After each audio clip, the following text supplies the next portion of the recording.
afternoon, everyone. If you'd like to take your seat, we'd like to get started with the stories of the 1969 flood. To begin with, I'd like to thank the people in our committee. In January, we met about this idea of having a 50th anniversary of the 69 flood, and our committee worked really hard on this, and they consisted of Frank Luca, Patty Kishman, Joy Walk, Georgie Tarrant, Margaret Wakefield-Wooster, Doug Keith, Ann Maiden, and myself. So we worked really hard on this for the last 6 months, so we are here today. And secondly, I'd like to thank the Vermilion Boat Club. They opened the doors to us. They're letting us use their facility today, and also to Ritter Public Library and the Archival Society for all the work they did, helping us with the posters and getting the word out. And the Archival Society scanned in all the pictures that people donated. And if you still have some, we'd appreciate, the library would appreciate receiving them so that they can scan them in so we have them for the future. And Ann's going to talk about the Salvation Army. And thank you, Paul Lima, also, yes, our new tech person. We wanted to say thank you to the Salvation Army, and we've brought a donation box because the people on Riverside and throughout the city and the Olympic Club recall that Salvation Army was really there to help us when we needed them most. Thank you. Okay, we're going to start with some trivia questions. Jim Chappell's going to ask the questions. Okay, well, welcome everyone. One of the things we decided when we were working on the committee was, what can we do to kind of break up just all the speaking? So we decided to do a few trivia contests. So I know this first one's going to be a little tough to try to figure out, but on the July 4th of 1969, we want you to figure out exactly how old you were. Okay? So take a few minutes. We're going to give you a few minutes in case you need to get paper and pencil. But we want you to try to figure out how old you were on July 4th of 1969.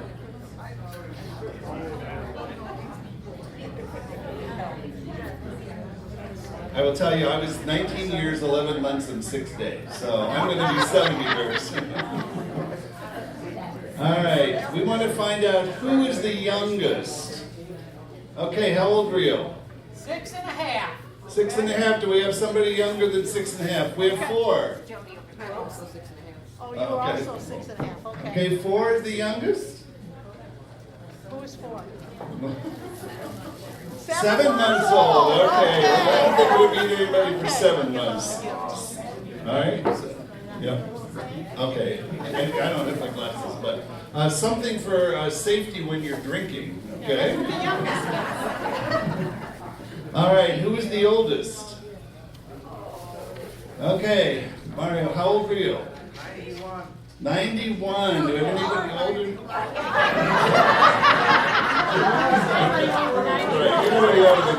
Anybody older than 91? All right. It's a light to see. Okay. All right. So here's how it's going to work. We have a number of people we've invited to speak from different organizations in different areas, and then we're going to be announce those and who the people are and where they represent. But before we do that, the library has put together a video that they'd like to show. Our first speaker is going to be Tim Rainey, representing the Olympic Outing Club. So, Tim?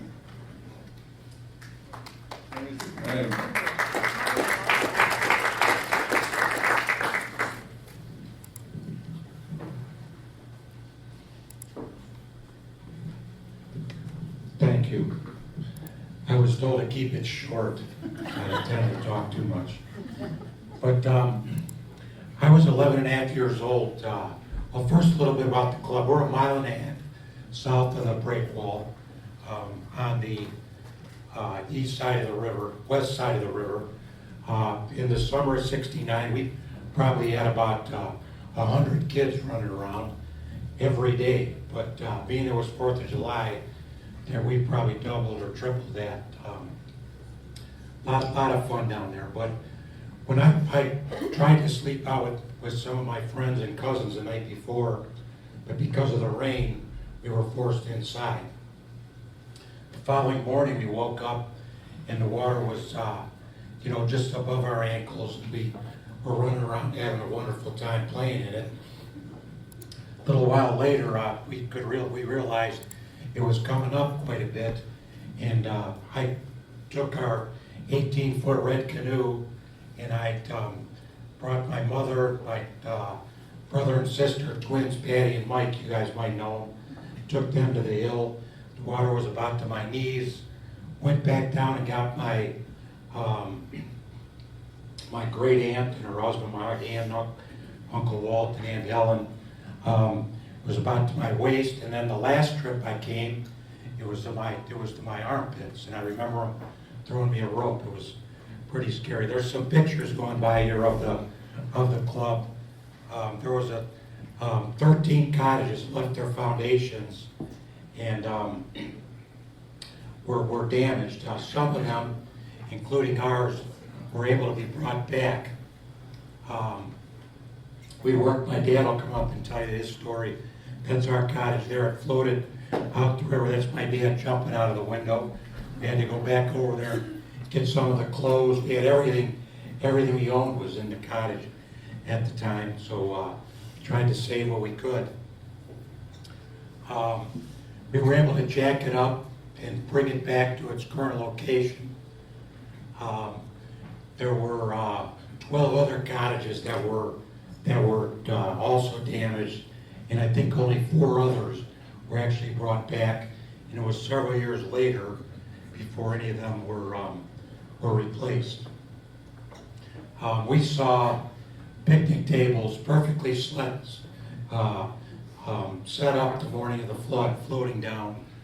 I think earlier you saw a trailer. There were many trailers that came from the parks, ended up on our property. One fellow, the picture we had there, Mr. Dean or Georgie's dad had them prove that they were their trailers before he let them in it. Stay in that picture if you can't fall for a minute. I want to talk about that when I'm done. Before they'd go back to the get their trailer, we had to make sure they were their proper owner. Well, this guy said, I can't prove it to you until I can get inside because my wallet's in there. And he was able to get in there, find his wallet and prove whose it was. Was it this one? This one, yeah. So this is our cottage after it was brought back from down the river. And we brought it back. It probably took, I don't know, several weeks, months, right? My dad will tell you that story. But I wanted to end up on this one because those of you that knew my mom and dad, you knew what an attitude they had. In this picture, it's hard for you to tell, and I didn't realize it until I started reviewing these pictures. But through all this devastation and everything, when they brought this cottage back, they moved it 10 feet back from the river, saying, wouldn't this be a wonderful time to add on? I don't know how they thought like that, but they did. And from here, they added a 10-foot porch on the front of the cottage. And we've been there ever since. And now it's even higher than this. And 2 years later, we moved out there permanently as a family. So it went from, maybe 1,000 square feet to 2,500 square feet, but it didn't slow them down one bit there. They stayed there the rest of their lives. So, thank you. That's my story. Okay, Marty, you gonna come up and talk? Tina.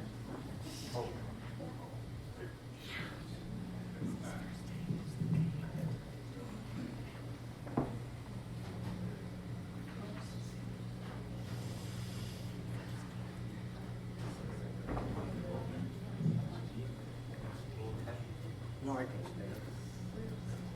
better tell you we're 91 when that day was going on.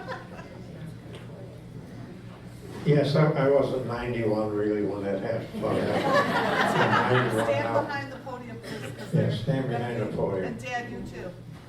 'Cause they're good back there. Get back here. This happens all the time when you have 2 daughters like these two. Well, that kind of meant everything to us. because that was our summer home. And I think at the time, we had 9 children. Yes. Joe wasn't with, there was 9 of us, plus June and myself. And I remember someone waking us up at 5 in the morning, telling us, "We've got to get out of here, the water's coming up."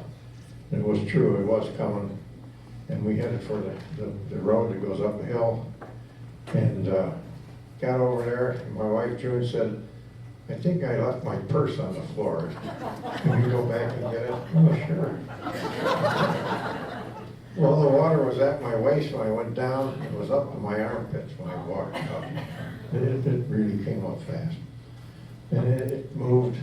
A couple of willow trees held it from going out. We only lost 2 windows there. But everything we owned went out the window. Anything that would float. But we were able to bring it back. Tim said we started jacking it up. And finally got somebody. You gotta tell them how that worked, come on. What worked? How in the botany, you gotta give a little detail. Well, I tried to get somebody to do the work, but it was all muddy, and finally I put some stone down, and I remember Novotny movers, Bud Novotny, the great guy, and he came down, and I had gotten some big beams from the Cleveland stockyards that they were tearing down, and he jacked that thing up, the cottage up, put ivory soap on the beams, and pulled it all the way over, and then put blocks under it, raised it up. What I thought was fascinating, he'd never tell me how much, he didn't want to do this job, because it was wet and muddy down there. And I said, "But if you do this for me, you're going to get all these other cottages," which he did. He finally told me at the end, he says, told me $600. Can you imagine that, $600? Well, many, many years later, I wanted to raise it up, and I called it up, and he said, I asked him how much it would cost to raise it up. He said, "What did I charge you the last time?" I said, $600. He said, "Well, it's the same thing." That's how things worked in those days. But I'm living there now, and of course I get a lot of company coming in to see me all the time. And you can take over, Tina. Thank you very much.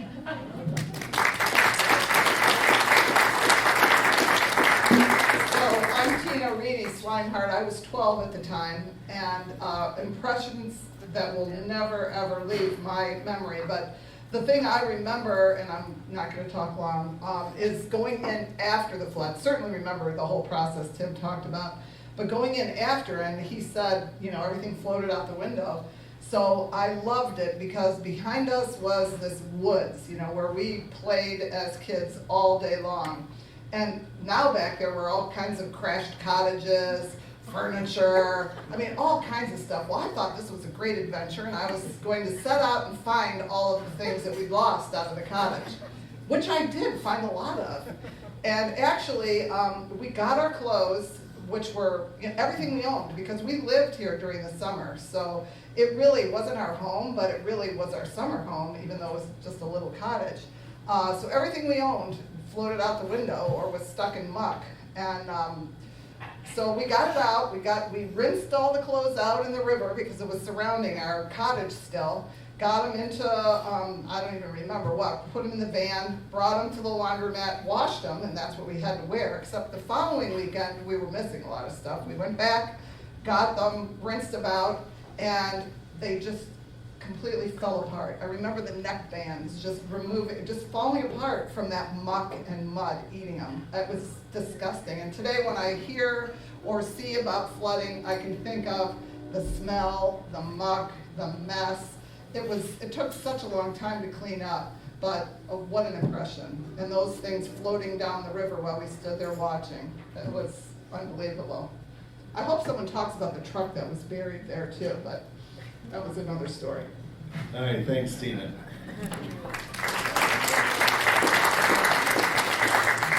Okay, so we're going to do another trivia question. So if you paid attention during the news broadcast, you heard this term.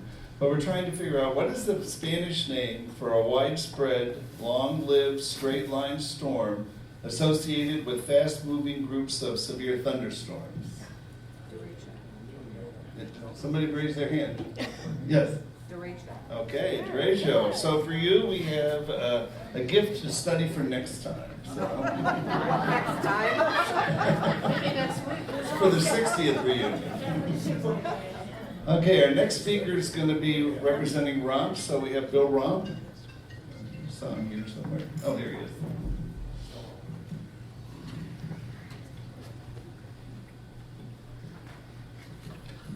Thank you. I'll make this quick. I had a little bit longer presentation, but we'll cut it short. My folks bought the property that we're currently on in 1956, took possession in 57. Through the next 12 years, they pretty much made the marina what it is today as far as physically. In 1968, they built the new store, which sits right on the river, new gas docks, you know, and downstairs in this store was a retail operation for the marina. And upstairs, they had a beautiful apartment. They had a grand opening for the new facility in, I believe it was May of '69. My mother and father couldn't have been prouder of what they did until on the I got married in 1965. By 1969, we had 2 babies, and my wife was pregnant, and we lived in the lagoons.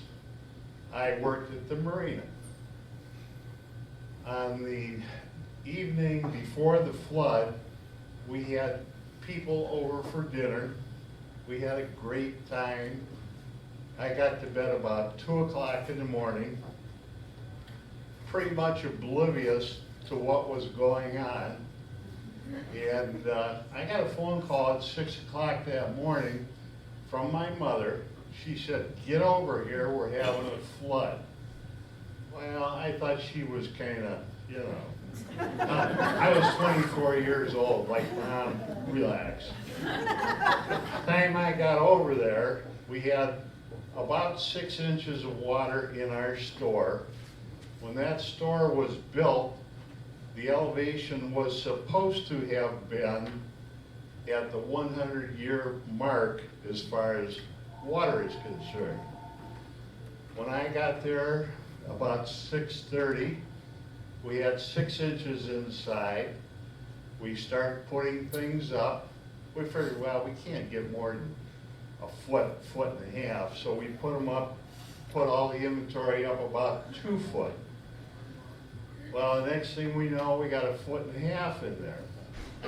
Put everything up to 4 foot. Come back in, the water's 3.5 foot. It was getting dangerous. The river was flowing like I've never seen it before or since. And we decided, you know, we can't do it anymore. By the time it was over, we had 6 foot of water in our store, 4 foot in our house, and no insurance. Nobody had flood insurance. So here I am, 24 years old, 4 foot of water in the house, 6 foot in the marina. We lost a lot of our docks. One of the most vivid memories I have is part of our brand new gas dock, which was a floating system, wound up in the living room of Wakefield's house by the entrance of the marina, or the harbor. And then about, I can't remember exactly, a week or 10 days later, my father gets very ill. Call the ambulance, take him to the hospital. They thought at that time he had a heart problem. Looking back on it now, I'm pretty sure it was an anxiety attack. The doctors told him, get out of town or you're gonna die.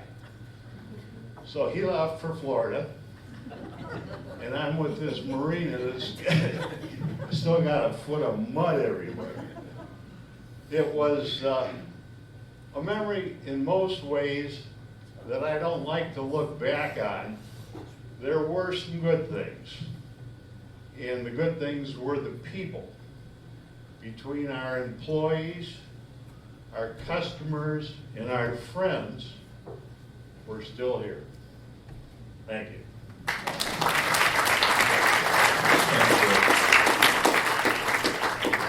Okay, we have two more trivia questions. So if you know the answer, raise your hand. Eileen's going to help me pick out our winner here. What was the height of the peak of the water at the official gauge at Mill Hollow? Remember how high the water was? Yes. 17.1, so, okay, very good. And for you, you get a book to help and a pen that writes. So. Number 4, what medal of heroism was given to George Phillips, Pete Goodspeed, and Mayor John Maiden for rescuing Pauline? Yes. Okay, the Carnegie Medal of Heroism. Okay, very good. Oh, and she gets they seized the day. Okay, our next speaker is going to be our own Eileen Buellen, who's going to be talking about Riverside Drive. Riverside Drive, yes.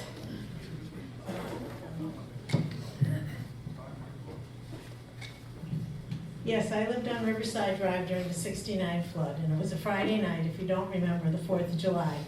And on Riverside Drive, just like a lot of other places along the river, there was probably 40 cottages and maybe a few year-round homes. And I was lucky enough to own one of those year-round homes. So I was there in the '69 flood. I was married to my husband, Richard, and we had a son, Rich, who was a year old. On that Friday evening, the water started to come up on the street. There was also, as everybody knows, really bad storms. So some of our friends were staying with us for the weekend, my sister and brother-in-law, and some friends of ours, Francie and George. And on Friday night, when the water came up on the road, George said, we have to leave, we have to go back to Cleveland. And I said, no, it never floods. It never floods in July, there's nothing to worry about. But he was smart, he left, and the rest of us stayed. So it happened, we were wrong. So by Saturday morning, the water was coming up on the road, and it was rising pretty quickly, as everybody else has said. A couple of the owners of the cottages who lived by us came to our house, because we had a second floor, and our living area was on the second floor. So they came to our house, because we never thought the water would get much higher.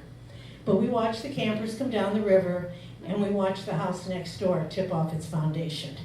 And there was a person, one of our neighbors, Evelyn Szabo, who was really worried about getting rescued. And she brought out the rosary, and she's praying on the rosary that a boat will come to rescue us. And we could see boats going around rescuing people. So finally a boat came to our door, which was on the second floor, and she says, she gets to the door first, and she says, I can't go on that boat. I want the big boat. Bring the big boat. So the boat left.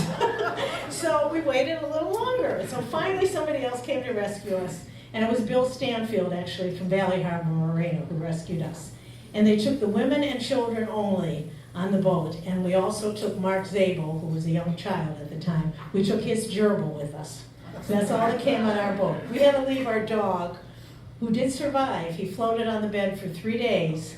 He was never the same, but he did survive.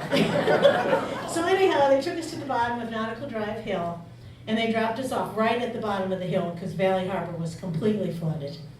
And we walked up to the top of the hill, and there was a woman at the top of the hill that was having a graduation party. She opened up the garage door, and she had picnic tables set up in the garage, so she let everybody come in and sit and got everybody a drink.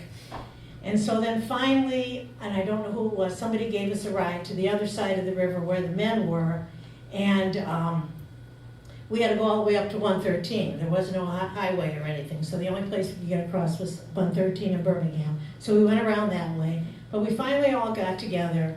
Evelyn Zabel's sister picked us up and took us to her house. We spent the night there. The next morning, my brother picked myself and Rich up, and we went to Cleveland, and Dick stayed in Vermilion to start cleaning up Of course, little did we know that it would be a very long cleanup procedure. But we ended up having about 3 feet of water in the upstairs of our house. So of course, everything had to be thrown out. And there were many, many wonderful people, just like everybody else said, that helped us, our friends and neighbors. And the Salvation Army was another group that really helped us. They went around and they gave vouchers for you could buy supplies at the grocery store, and they sent out volunteers. And I remember going to the grocery store with the voucher and buying the cleaning supplies. It still upsets me.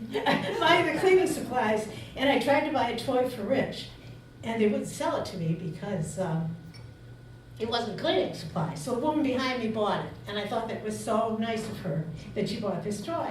And that kind of really describes what it was like then. I mean, people came from all over. Church groups came, all kinds of people came and helped us clean and survive the flood.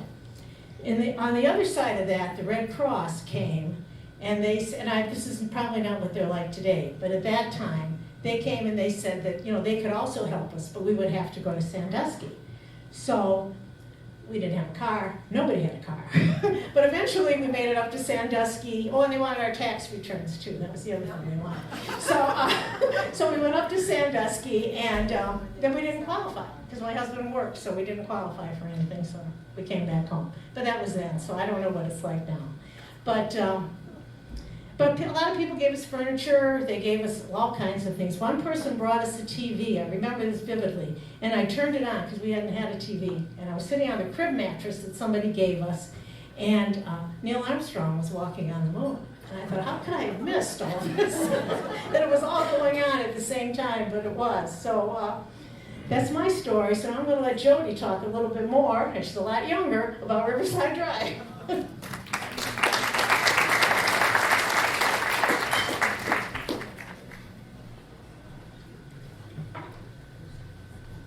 Jody Eimers. My maiden name is Vogler.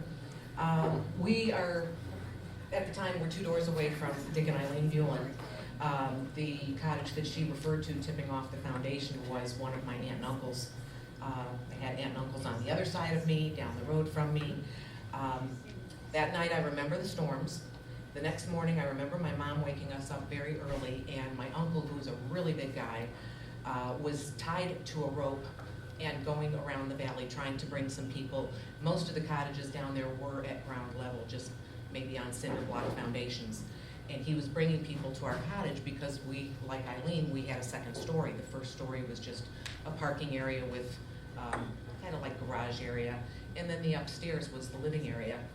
And I remember looking out the window and seeing him and thinking, my gosh, why does he have that rope around him? And now I realize because the current was so strong. And we thought we were going to be perfectly safe because we were up so high, 8 or 9 feet above the ground. And I remember looking at the time, the area around the cottage was an open railing patio area.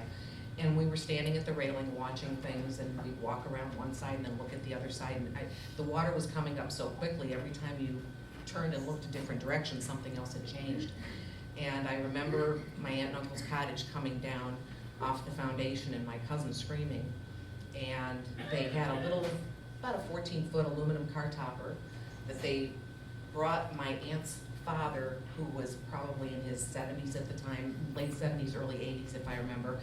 And I remember my uncle with the rope around him and bringing the car topper over to our house to bring him over there. And one of the things that was really upsetting for my mom and my aunt is my dad and uncle were in Canada on a fishing trip. And needless to say, this is before the days of cell phones. They didn't have VHF radio with them. They had no idea any of this had happened until a week later when they got back. So my mom and my aunt were on their own with kids and my one uncle. My aunt and uncle on the other side of us were in Cedar Point at the time. They had their boat. And I remember looking over on that side, just as the water had come up far enough, their car started to float, and the current took it and banged it into a brick grill area that we had between the two of us.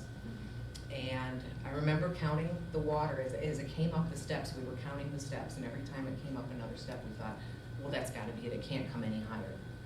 And it's odd that I can remember these things at 6 1/2 like it happened yesterday, but when you live through something like that, there's somewhere in your brain that just hangs on to that memory.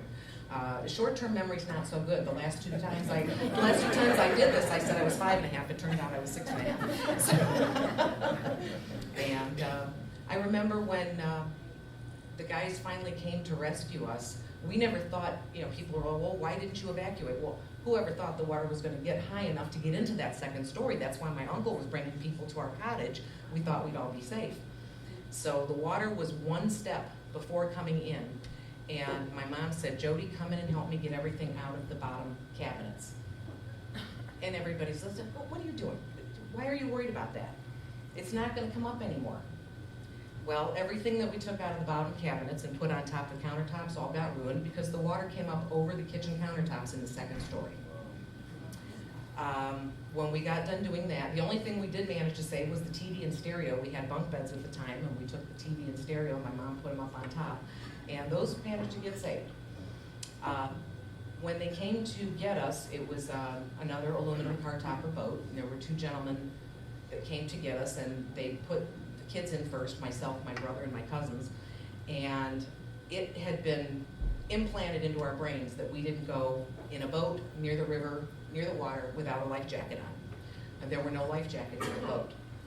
This is how a 6.5-year-old thinks. I said, Mom, my life jacket's downstairs and I can't get it. She said, get in the boat, don't worry about it. And they picked us up on the far side, as I said, at the time it was just an open porch area, and we were climbing over the railings. We climbed over the railing and stepped right in the boat. That's how high the boat was, the water was at the time. Took us back around the front and took us over to the hill between Riverside Drive and Vermilion Road. And there was a rope hanging down, and I remember there were firemen. I don't remember their faces, but I remember the firemen's coats. And they were kind of pushing as we were pulling ourselves up the rope because the whole hill was just mud.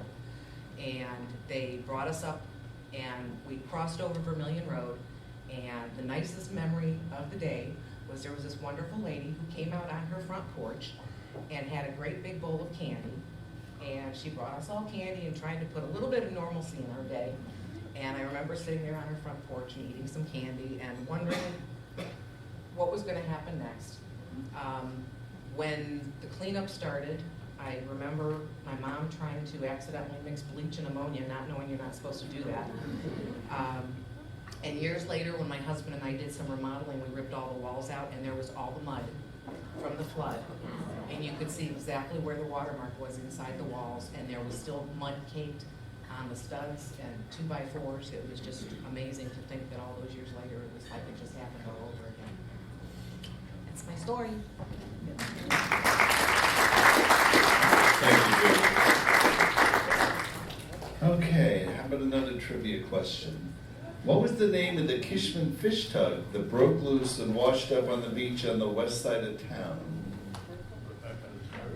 Yes. Roberta. Okay, for you we have Don Parsons. Something to protect your eyes in high waters. Okay, next we have Parsons, and I'm not sure who's speaking first, Don Parsons or Doug Keith. One of the two of you needs to come up here.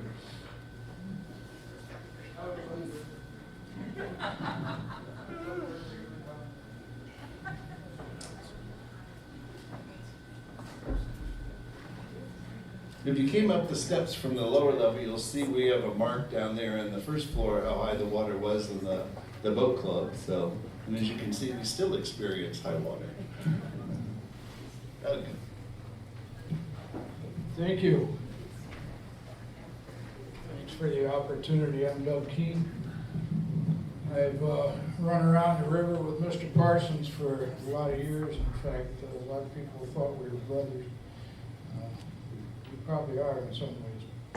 At any rate, 1969, I was about 2 years out of Uncle Sam's submarine service, which Rich Gillen will remember. And I had a boat down at Parsons. I walked out in the garage and stepped in about 4 foot of water, and I lived in VOL. So 4 inches of water, I'm sorry, 4 feet. I'm going, oh, what's going on here? There's lightning, thunder, and whatever. The group at Parsons had all planned a rendezvous at Putin Bay. A number of people with linemen and sailboats, etc. And ironically, everyone that year had a brand new automobile. They all had 1969 automobiles, so almost everyone. At any rate, I was worried about this water in my garage, and I grabbed a broom, put some oilers on, and I'm sweeping a gravel dike up in my driveway to keep the water out from coming down the driveway. I was pretty concerned with that. Plus, my wife was 9 months pregnant with my first son, who will be 50 years old tomorrow, and was due on the 4th of July. So I'm all worried about this and scraping and scrabbling, graveling. The dog across the street, a German Shepherd, had fresh puppies. She didn't like all that noise, so she came out and grabbed me by the leg, and we're dancing around the middle of the street. My wife stuck her head out the door and said, Rich Parsons just called. I said, yeah, what's going on? Bob McCann's boat just went down the river, and the house was gone, and the boat set it out in the river by itself. Oh, really? What's going on? Oh, it's been raining a lot. Says, maybe we better come down. So I went in and grabbed a couple life jackets, a coil of 100-foot of line, which I had no idea what I was going to do with.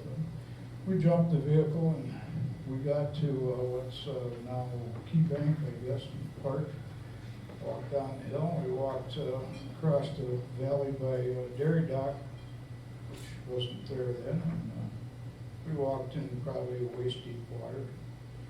Got over the bridge, and Rich says, we got to get cars out of here.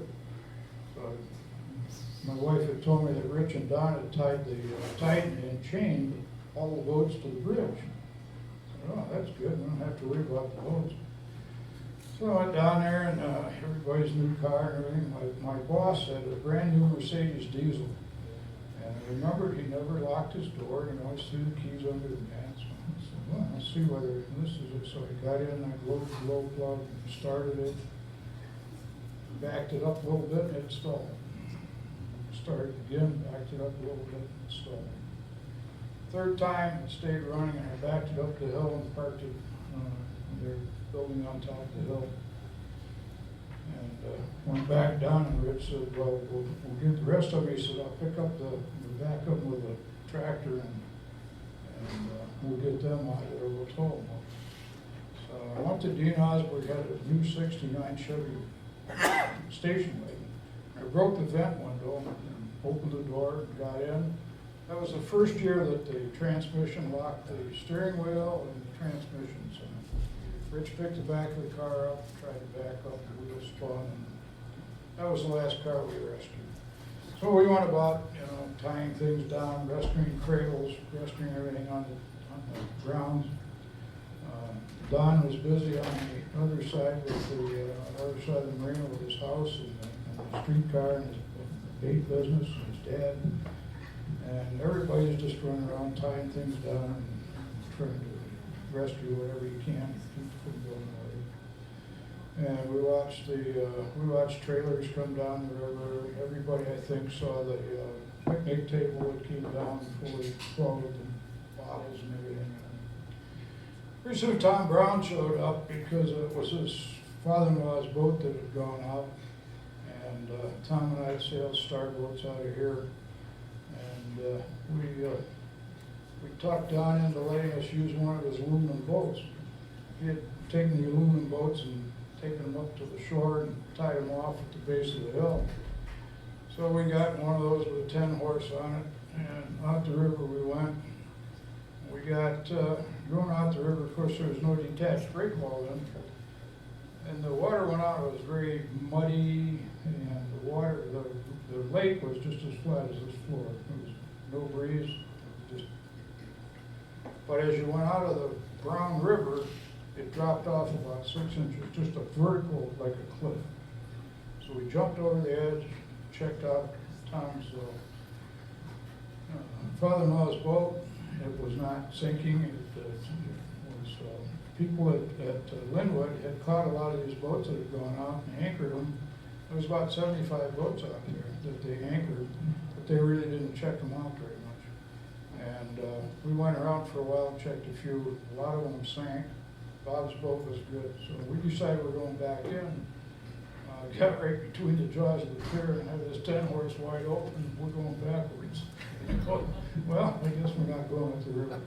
So we beached it on Main Street Beach and went back to the Marina. And I guess the crux of the story is when you know, we're just rescuing everything, doing everything we can, and pretty soon the water is so high that there's not too much you can do. Don's mother was a nurse, and she tells my wife that she better get up on the fire escape stairway that they had there.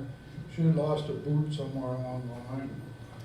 And we decided at 11 o'clock at night that she's 9 months great with child.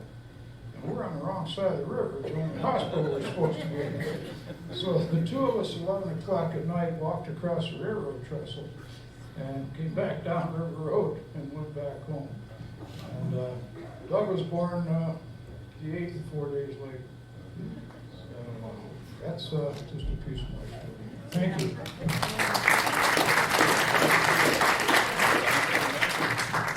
All right, Don, can you come up?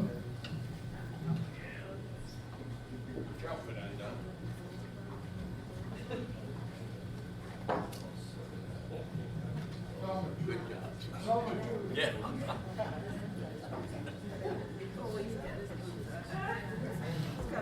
He's got his boots on. High water. You probably all want to know something about the water level. Water level in 1968 was 8 feet below where it's been averaging. Can you imagine that? 8 feet below where it's been averaging. Now, Bill didn't tell you that in 1969 or 1968, on the 28th of January, Vermilion River flooded. Rumps was pretty much destroyed. Karen and I had just purchased Riser's boat livery. We hadn't even made the first mortgage payment. First mortgage payment was due February 1st. This was the 28th, so we got flooded out. Our house was destroyed. The bait and tackle shop, which you probably have seen pictures of, was an old streetcar. It was totally destroyed, and we had a business to run, so we started out in the hole. As Bill said, there was no flood insurance. Federal government said, oh, we'll loan you the money. Sounded good, except they found out I hadn't made a mortgage payment yet, so I wasn't qualified. But we built the building, and I made it 4 foot higher than the old building. 1969, everybody said, why in the hell didn't you build it higher? Because the old building had 12 inches of water in it, where we were living. And we had moved the evening, or the day of the 4th of July, we moved everything we owned from the old section into the new section that hadn't even been completed yet. It had some plywood floor down, but that is all. And as Doug said, our wives were pregnant. So we had that to deal with too. When we bought Riser's, Mr. Riser told me, I only rented boats to 2 people overnight. Never rent a boat overnight. Well, one of the people came down, said, hey Don, how about renting a boat? Well, he had been there in 1968 and been a good customer, had rented a boat a couple times at night. I said, well, go ahead and rent it. So he and his buddy took a 16-foot Lyman, put their 25 horsepower engine on it, and went west trolling. I knew where they were at. They were in Chapel Creek. I didn't worry about them, because at night they would go under the Chapel Creek Bridge and sleep and catfish, and then in the morning they would troll back to our place, and by noon they would be home. We got a call from the Coast Guard. They got 2 guys off of one of my rental boats out at the end of Chapel Creek. So my wife took the car, had to go around on 113. She had to go down 113 to go to Rainey to the station and pick up the 2 guys and bring them back. Of course, her car was in a parking lot and it was totally wasted because floodwaters were well over the top of that. One of the great things about the people in this country is that my brother-in-law had been out a couple times with some of his friends from Bern, Indiana, which is basically Mennonite people, and they'd been fishing out of our place. We must have treated them pretty well, because we got a call the next day that they were on their way to help us clean up. Now, Mother Nature put the greatest show anybody could ever ask for on the evening of the 3rd of July. My wife and I sat in our bay window watching it till about 2 o'clock in the morning. I finally went to bed knowing that I got to get up and open the store first thing in the morning. About 5 o'clock, I'm down drinking a cup of coffee, looking out the back door, and all of a sudden, the city storm sewer, 2 sections of tile came right up in the air. And I thought, oh, this is not good. I ran upstairs and I said to my wife, you gotta get downstairs right away and help me get everything up. So we started lifting things. Well, when you're in the bait and tackle business, you buy your goods in January and February. I had over 100 pounds of sinkers sitting on the bottom of a showcase. I had over 12 dozen what they called airlight bobbers down there. The doors for the boathouse swang out. They were lifted up like an awning. I lost 100 pounds of sinkers, but I got all the arrow floats because they floated up in the air and stuck up there. And when the door went down, they stayed right in the building. So we got these people from Indiana that came, and of course, if you know anything about the Mennonites, they brought plenty of food with them, so we ate very well, and we cleaned the place up, and I think in about the middle of August, we finally got back into business. And there was a lot of great stories, and I'm glad that somebody brought up about George. He did a tremendous job saving that gal's life, and I'm sorry that it hasn't been mentioned more often. It will be. It will be.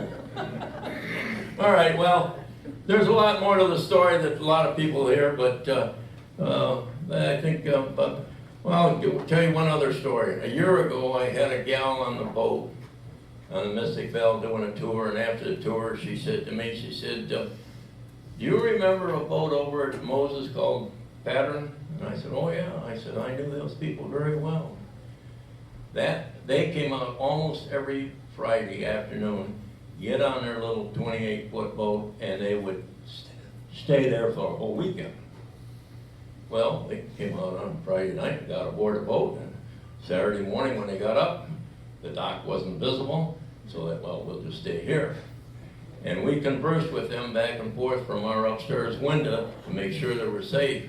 Well, this gal was kind of perturbed that I didn't do something about it. I said, I'm sorry, but I tried to go get them off the boat, and they said, no, we're going to stay here because it's not going to get any higher. And I kept saying, yeah, it is. It's gotten a lot higher. So everybody looks at today's water. We're only about 7 feet short of being 69. Thank you very much.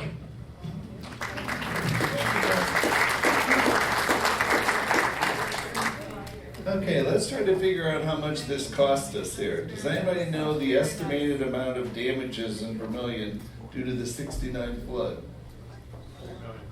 How much? 3 million. Okay, Lee. Great, thank you. Yes. Yeah. Sir, Yes. in Norwalk, 1.8 million. Oh, wow. Because when the majority of the cost was to rebuild the reservoir that Okay. burst. Thank you. All right, next word is, Lee. This is Oh, something, what was it? something for evacuation and cleanup.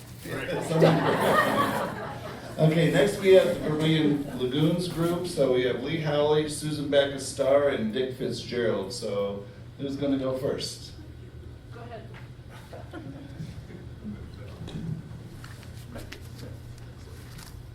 It's a little tough being last in line. Everybody's told great stories.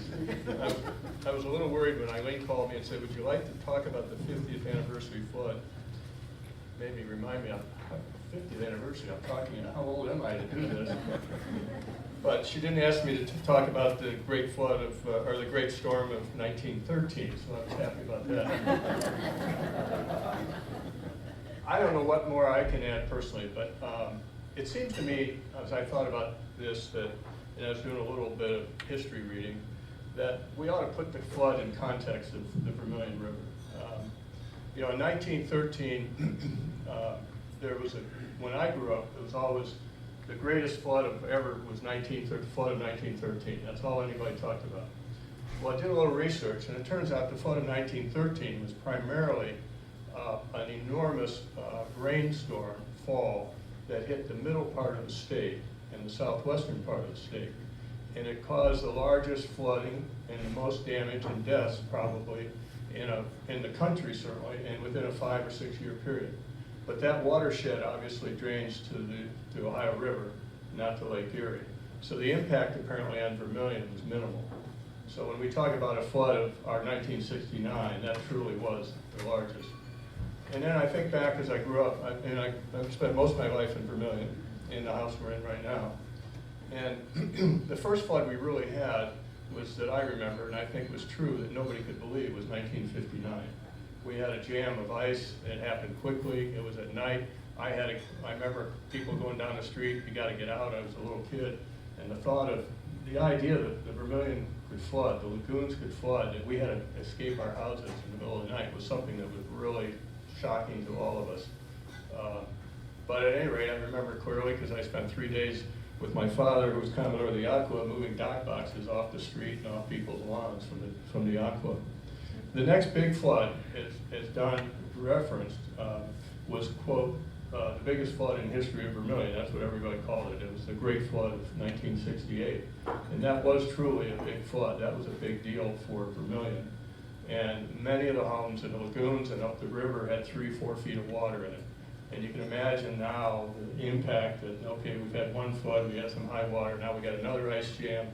The ice jam would jam upriver, it would hit the bridges and jam, it would jam at the Vermilion Yacht Club, which is the narrowest part of the river, and the water would rise, and houses were filled, cars were gone. And I think Doug mentioned there was a lot of new cars in 1968. Well, the reason is they lost about 15 cars in the lagoons. And I remember that Ford came out that year with this ugly colored pea green car. I don't know if anybody remembers. And they couldn't get rid of them. They showed them all up in Vermilion, and everybody in the lagoons, it seemed like, had a pea green car about the size and color of my shirt. I guess the good news is that 1969 flood took care of those. So, you know, I think about it as we all live on the water. We've seen these pictures and stuff, but just think about 1969, 4th of July. Just think about 3 days ago and what we were doing on the 4th of July. We're on a beach, we got picnic, we got boating, we're up and down the river, we're out in the lake, not thinking much about it. Some storms out in the lake, but no big deal. And then all of a sudden, off the lake, you know, there's no radar that tells us this, you get 100-mile-an-hour wind. 100-mile-an-hour wind, gusts of 100 miles an hour. You get lightning, you get multiple tornadoes that hit the area. You get, you have trees going down in Lakewood that are killing people that are trying to get away from the beach in Edgewater Park. And then, of course, you got 11 to 15 inches of rain that hit the Vermilion River Basin within about an 8 to 10 hour period. The storm essentially stalled between Toledo and Worcester. So that was the scope of the entire storm. And it took obviously 6, 7, 8 hours for this to occur, but it began a nightmare for Vermilion that hopefully we'll never see again. A couple of statistics that I thought were interesting. 50% of all the boats in the harbor were lost. Think about that today. 50%, and we had as many boats, I think, back then, or almost as many as we do today. 90% of all the boats tied on the river were gone, lost. It's an amazing statistic. And if you think about everything above the bridges, very few of them survived going under the bridges. You know, if the first bridge didn't take you, the Liberty Avenue Bridge, the water went up to the deck. That's how high the water was. So when the boats hit or the RVs hit, that was it. They crushed them, they sunk them. And famous, I'm sure you talk about George Phillips and John Maiden others who rescued the lady who was just about ready to go on a boat, just about ready to go under the bridge.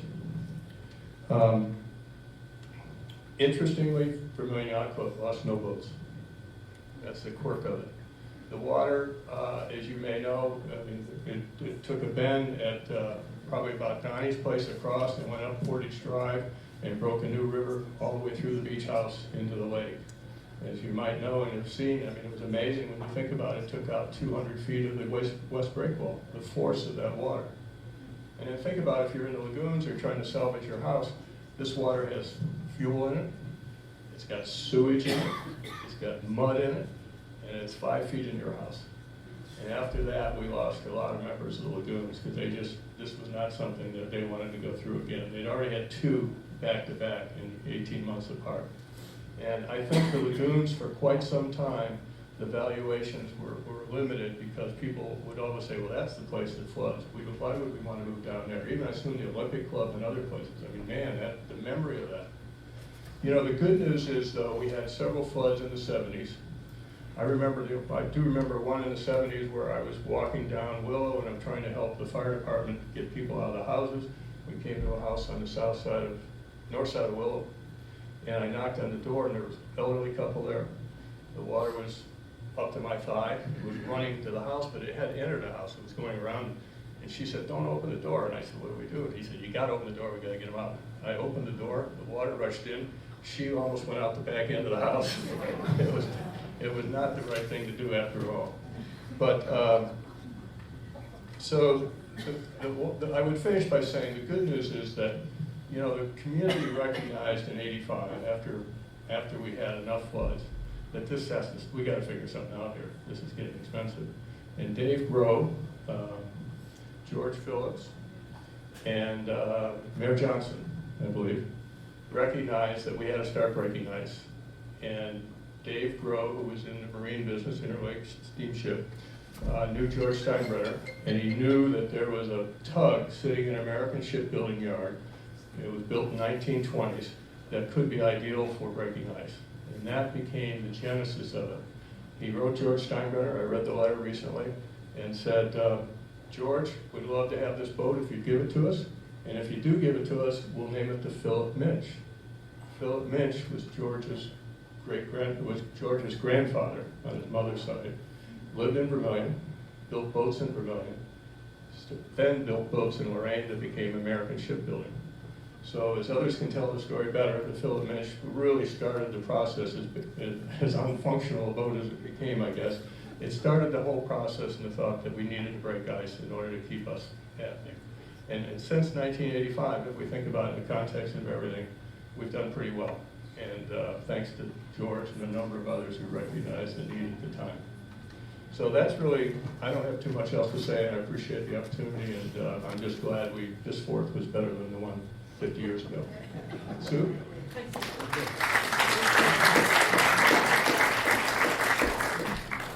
I didn't do as much research as Lee did.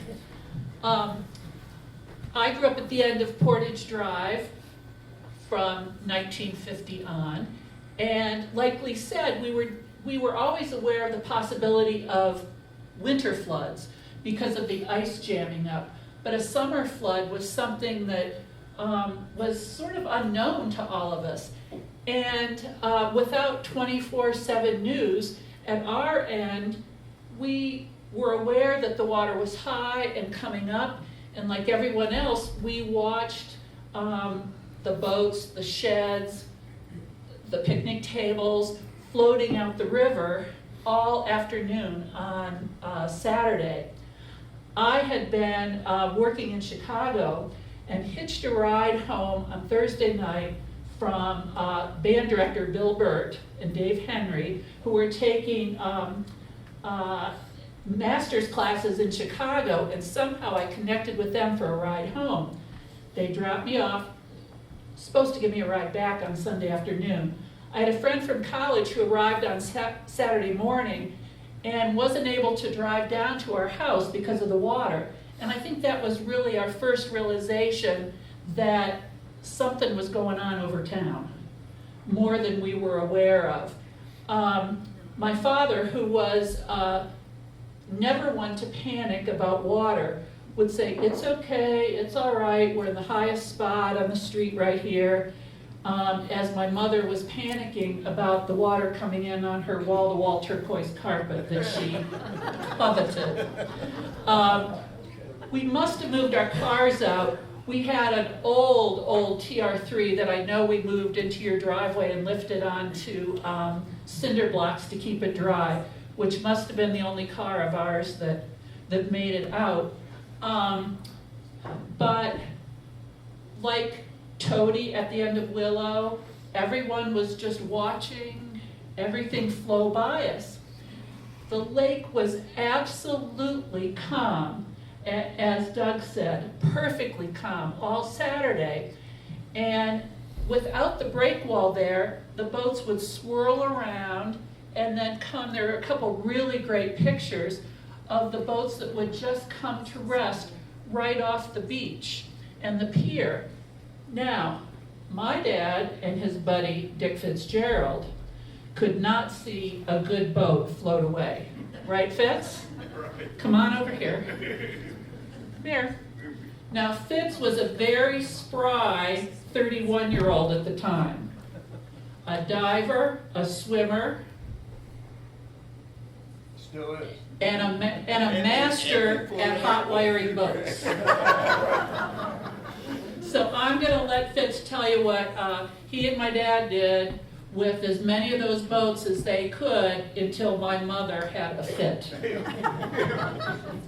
Well, the '69 flood is kind of a very small part of my memory. And my memory is gone, and I cannot remember lots of it. But I do remember John coming and saying there's boats out there. We went out and we swam out to the boats, broke into the boats, started them up, and brought them up the river. We thought we were doing something really fine until the ladies on the lagoons there said, you're washing the flowers away off of our garden down here. And boy, they gave us heck. And so we had to move our transfer on up the river a ways. We did not rescue lots of boats. Most of the boats had the tops taken off of them when they went under the bridge up there.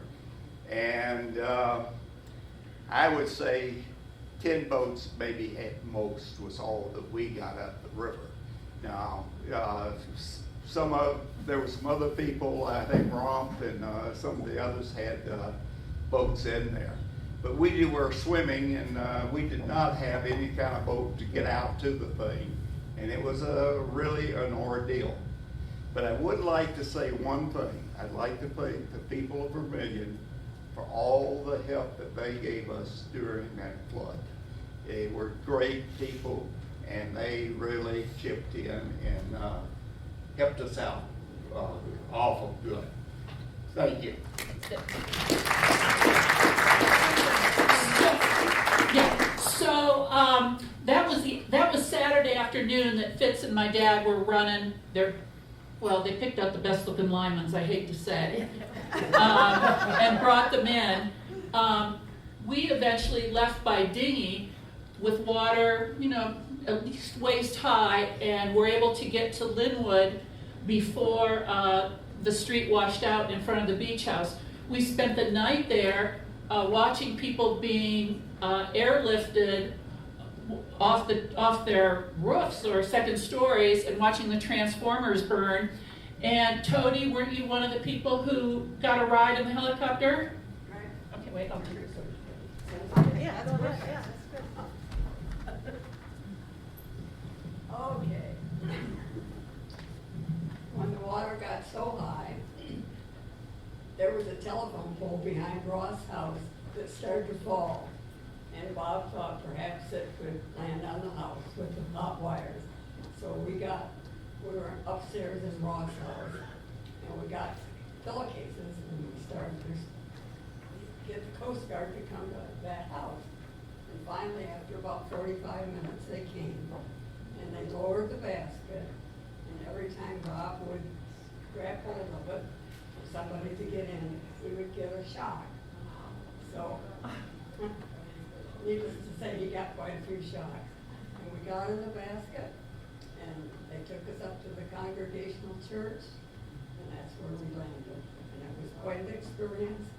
I don't think I'd want to do it again. So the helicopter flew all the way in to the church? I mean, that's where it dropped, the basket came down? No. The basket came down at Ross House. Right, but then they carried you up in to the helicopter that landed at the Congregational Church? Oh, I didn't know that. My family was all mad because they didn't get hauled out. We were left on the beach. It was quite an experience. Now, Dan, what about your family at the end of Willow?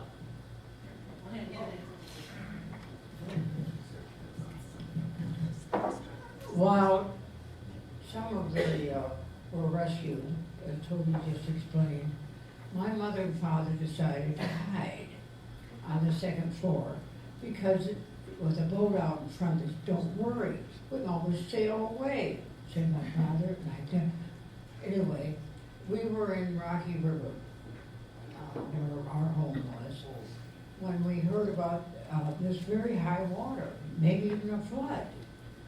So we got in the car, drove, were stopped at Linwood by the police who said, nobody is being allowed to go past this.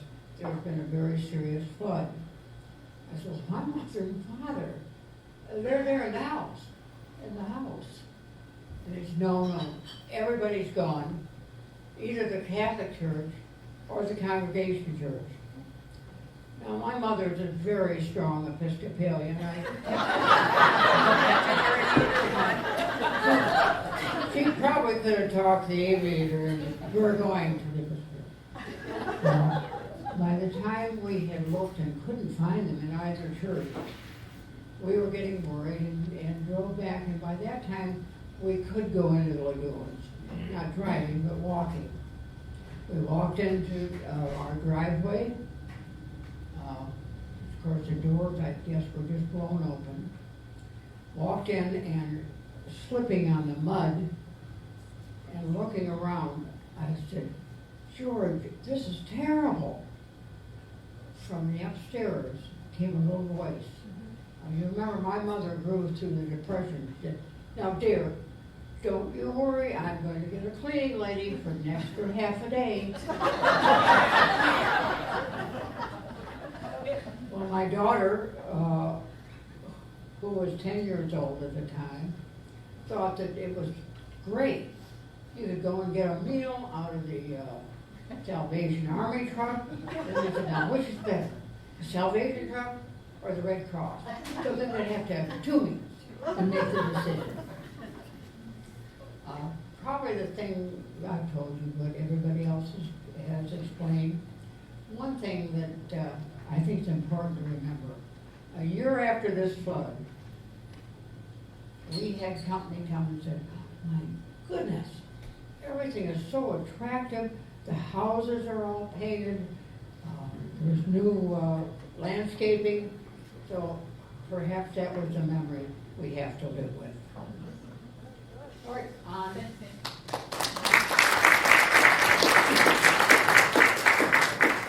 I decided that shoveling mud out of the living room was not what I wanted to do, and I better get back to Chicago. And this is something that I had to ask someone how I got back there, that I absolutely blocked from my memory because there was no way to get to George Roberts gas station where the car was. And so I asked my friend from school a couple years ago, how is it when we left the house that we got back to your car? And he said, don't you remember, same as you, we walked across the railroad trestle. And I said, I never would have done that, ever. I'm terrified of heights. And he said, well, it wasn't that high. Yeah, there was enough water underneath it, wasn't that? Very good, thank you.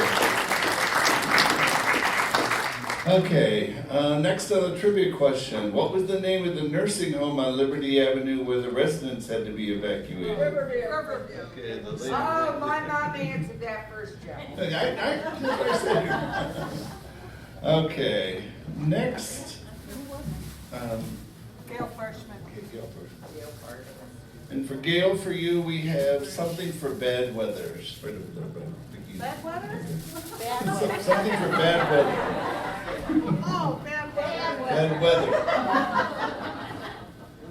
All right, next we're going to hear about the rescue from Pete Goodspeed and Jack Maiden. So, Pete?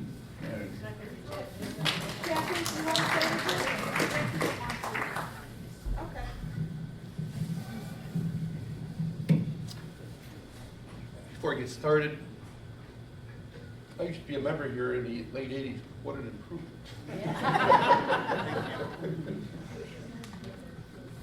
All right, I'm sorry. All right, my story begins on the 4th of July morning. My mother woke me up. I was 22 years old. My brother was at Put-in Bay. I had a boat down in Valley Harbor. And anyway, my mother was scared, and she wanted me to go down. In those days, we had AM radios, not FM, and you could hear a lot of, you could talk to Florida sometimes. So anyway, I went down the boat. It was about 6:30 in the morning. Parked the car, went on the boat, put in a pot of coffee, and I'm sitting there waiting. And all of a sudden, the boat started listing, and I had a 26-foot Chris Craft Connie. And it started listing, and I'm going, this is not, and anyway, I went out, readjusted the lines, went back in, made sure I had some coffee, and the boat started listing again. Back out, and my hubcaps were just starting to get underneath water there. Going, well, they just got to stop anyway. Well, the third time, the car's engine's underwater, and the dock lines are as far as they're going to go up. I took my anchor line, tied it to a tree, and my boat did survive, by the way. Took a knife, cut my dock lines, and cut the boat free. Hit butcher knife. I didn't worry about the little boats because they were already going down, and the bigger ones I would take an anchor line off, tie it to a tree, ones that I could save, and anyway, it started to get beyond me, so I swam over to Valley Harbor at the George's place there. And the doors were open and people are all standing around the Marina. And George and Mayor Maiden were coming down the river, and they had been upriver, taking people, looking for people on top of a trailer. There was a trailer park upriver at the time. And George and the mayor came down, and I'm standing in the water. It's waist deep at the door there at Valley Harbor. I am in the water. And I grabbed the boat. It was, I want to say it was aluminum with an outboard motor on it. And George shut the engine down. I'm holding the boat, and George and the mayor stayed on the boat. And we started talking, and then George said there was nobody he was worried about. And then all of a sudden, this, I want to say it was a Trojan, about a 26, 28 footer, hardtop, come down, and there was a woman at the helm. And she's coming down, and she's going up one part of the lagoons, going back up around, and just circling around. And we're all standing there, and we're watching, and this, George says this isn't going to turn out well. And about the third pass around, all of a sudden she got into the current. Boat smacks into the bridge there, the railroad bridge. Takes the top off of it. And I don't know who said it, somebody said it, but let's go. And anyway, I jumped in the boat, George started the engine, and away we went. George at the helm, we were going under the bridge, the railroad bridge, and we're chasing this boat down, and it's going broadside. And George impales the nose of the aluminum boat. I'm at the bow, and Marina, and he's in the middle. I jumped on the cabin cruiser, and she was laying at the helm on the deck. Scooped her up, and Marina was standing there, and I passed her over at AM, and I jumped on board. And after she got out of the way, and away we went, and back up the river. And we were probably halfway between the bridge and, well, the railroad bridge and the Lake Road bridge there by the time that broke free from the. And up the river we go. So we go back up to the Marina, no phones are working. I swam across, went up, climbed up the hill, figuring on stopping a car in the traffic so I could get some help. Well, there's a police car sitting there and nobody in it. I jumped in, grabbed the radio, picked up the radio, called the police station, and they said we need an ambulance at the bottom of Valley, at the entrance of Valley Harbor. And all of a sudden, this young patrolman comes out, and he's really upset. What are you doing talking on my radio? I says, we need to go to Valley Harbor. I says, I called for an ambulance. So he takes me, and we get down there, and the ambulance gets down there, and I'm in a cruiser. And here comes George, and the mayor, and this woman. George is running this thing down the drive.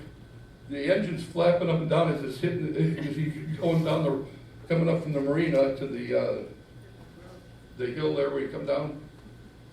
But that engine was flopping up and down as he's driving that thing up. I'm sure he had to put a prop on it after that. But anyhow, we got her loaded up and they took her away. Now, George, hell of a job on the helm, Mayor Maiden. We got it done. It was just one of those. I don't know who said it.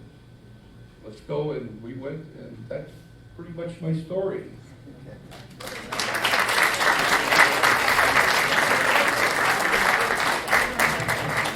Okay, Jack.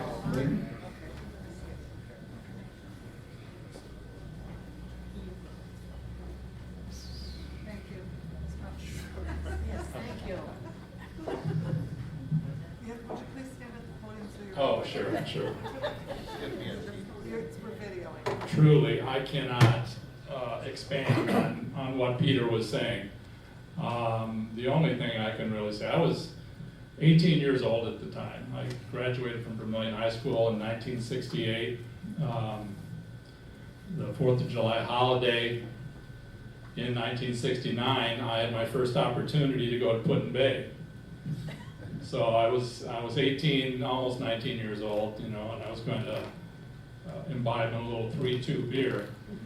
But as it turned out, that horrible storm hit us first while we were at Put-in-Bay. And of course, I went over with 3 buddies who we had no idea where we were going to stay that night.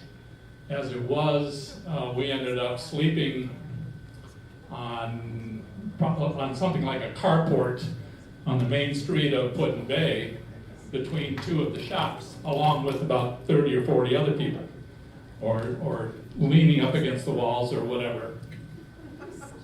But nonetheless, that's not the story that I would come to tell. I just wanted another remembrance I have. My dad was the mayor at the time. George Phillips was the service director. I remember my dad saying that he was talking to George and wondering, with all of those 90% of the boats that were tied on the river that were lost, that went down the river, crashed into the bridge, they were worried about where's all those boat motors going to go. They thought that perhaps there was going to be this big mound of motors on the north side of the bridge that would build up there. But as it turned out, I don't believe any of them were ever found. They were just washed out to the lake. But I would like to say all 3 gentlemen, Peter and George and my dad, were awarded the Carnegie Hero Fund shortly after that, I think in early 1970. And there were, I'm sure, many acts of heroism that went unnoticed by citizens trying to protect their loved ones. But these gentlemen truly are heroes, and I give them my thanks.